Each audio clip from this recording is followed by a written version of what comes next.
I'm not going to dwell on the negative aspects of some of what it means to be in Nepal today, but it's a very poor country. $2 a day average income, which is about 1/4 what it is in India, which is not that wealthy itself. To compound things, they had an earthquake 2 years ago and have not been able to recover from that for various reasons, which we can talk about. This is actually a school. It's some bamboo poles with a thatched roof on top, open to the elements. There's no computers, which doesn't really matter because there's no electricity. There's no blackboard, there's no chalk, there's no markers, there's no books. It's a challenge. But one of the remarkable things to me, I learned that in a situation like this, there were some excellent teachers, and I learned a lot. I came in as the so-called expert from the outside, but I found that day after day I was seeing teaching in a lot of different settings and different ways of doing it. So I just want to share a few of those. This is a Teach for Nepal worker. Teach for Nepal is a program where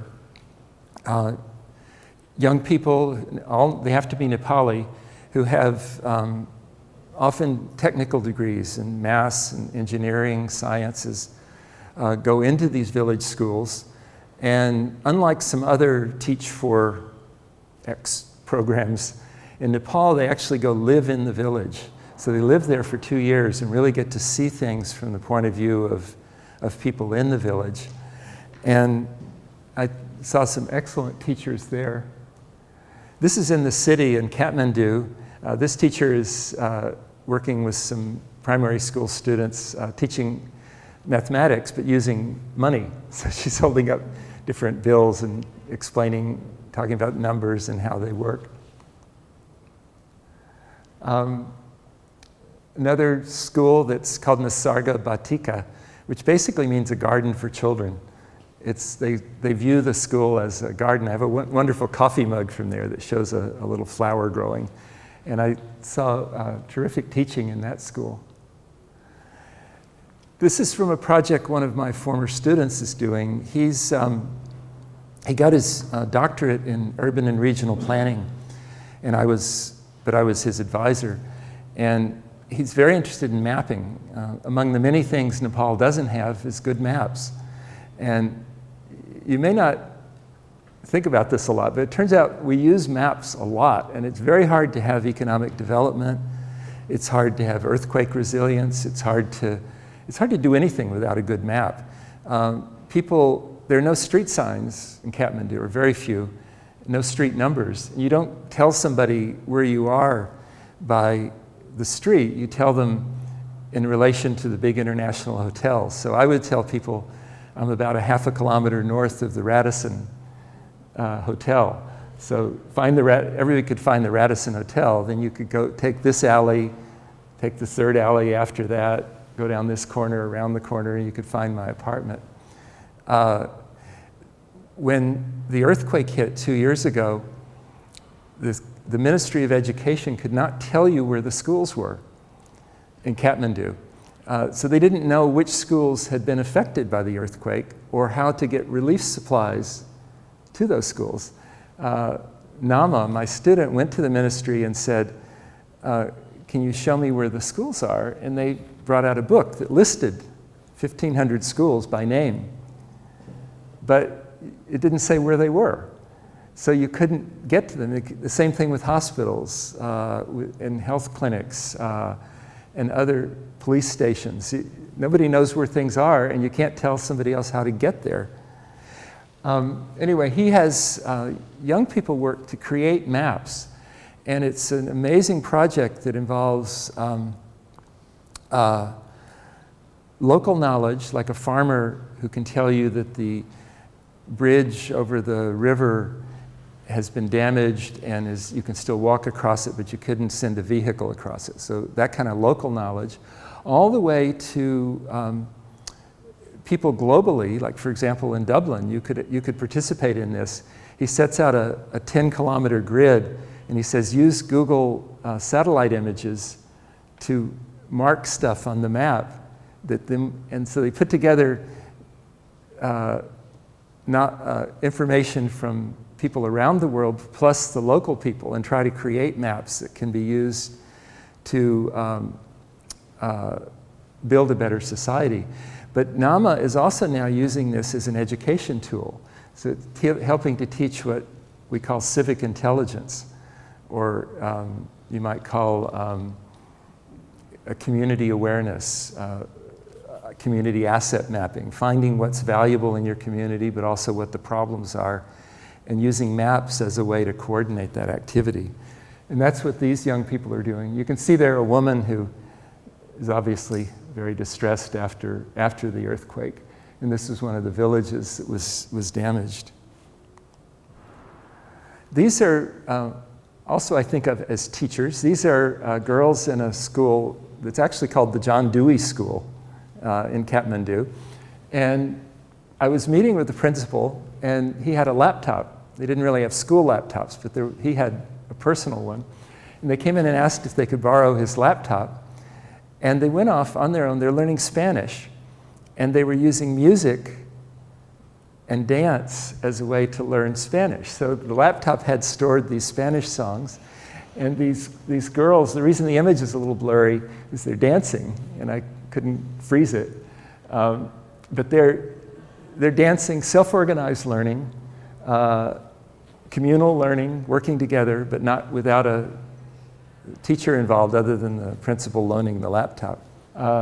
These are some other kids learning through song. They're singing Nepali songs, which they taught me one, and then I taught them an American song called Skidamarinka Dinka Doo. One of the kids said, "Is that really English?" And I said, "Well, I don't know." This is Karkhana, which means factory, and like for making things. And this is a maker space or fab lab. There's different terms for this, but basically a program where you build all kinds of stuff, electronic devices, graphics, making posters, kids doing projects, extended projects outside of normal school contexts. This teacher and student are making a bottle rocket. This is King's College, which is a small business college in Kathmandu, in a loose sense, somewhat similar to NCI. One thing that surprised me there was how much of the activity was students going out into the community. So here, this is a King's College student talking to members in the community, doing some kind of survey about community life and needs. Because for them, in the US, business school often means you're preparing to become the next Jeff Bezos, and make a fortune, work for some big corporation. In Nepal, they don't have the corporations to work for. What business tends to mean what we would call, what I would call social justice or community development, or even like social work. So business has this kind of sort of on the ground, smaller scale, with a very strong element of nurturing and community. This is as part of this project, we had workshops like this, and then I wanted us to go out into the community. So we divided into groups, and we went to different community learning settings. And I went with a group to a village called Dalchoki, which is up in the mountains.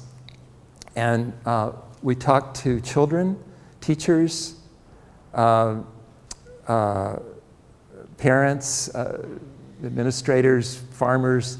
We wanted to meet more farmers, and to do that, we learned that they bring their milk every morning to the milk collection center.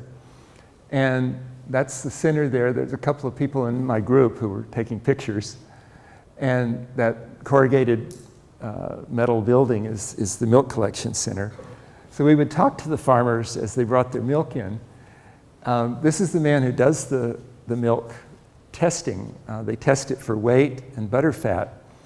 and they, to test for the fat, they put amyl alcohol and sulfuric acid, and it changes color, and then they centrifuge it, and then they can get the percentage. And we talk with them about how cows and yaks have different amount of butterfat.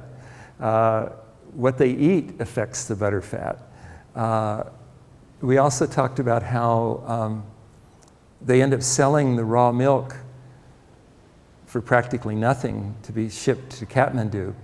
But if they could make cheese out of it, or yogurt, or process it in some way, they could actually make more money, which would, even the smallest bit of money could make a huge difference. So one of the things we worked with the teachers in the community was how could industry in the community become part of the curriculum of the school. So currently the government mandates a seventh subject. There's 6 standard subjects, and the 7th one is supposed to be local culture, but they couldn't figure out what to do with it. So they just teach they teach English 2. So they have English 1, and when we heard this, we all sort of got deflated, like, it's nice to learn English, but what are the other possibilities? So we're working with this village to see whether the activities of village life can become part of the school curriculum, because we saw with the centrifuge and the chemicals and the biology and even religion, why is the cow sacred and the yak not, and the history and all of that there were a lot of learning opportunities. So we end up seeing this man, who's the milk tester, as a teacher also. This is right at the end here. We stayed in a small place there, and every night after we had all these experiences, we'd sit and talk, and you can see they're looking at me wondering, what on earth is he talking about? But we would share experiences and then talk about how we might work with the villagers to take education another step. When I look through those, I see many of the things I think we were mentioning here was that learning and teaching become very multimodal. There's involved with family and friends, experiences in the community, nature, physical objects, music, dance, all the arts. In Kathmandu itself, there's also some internet use, not much in the villages. Robert Bellah, in a wonderful book called Habits of the Heart, says, teaching constitutes a practical ideal of activity and character inseparable from life. And I think this is a theme we've heard in several of the talks in this seminar. John Dewey had a similar idea, which I want to close with, and that is what one gets and gives as a human being, a being with desires, emotions, and ideas, is not external possessions, but a widening and deepening of conscious life, a more intense discipline and expanding realization of meanings. And then he goes on to say, and education is not a means to such a life. Education is such a life. It's a continual beginning afresh.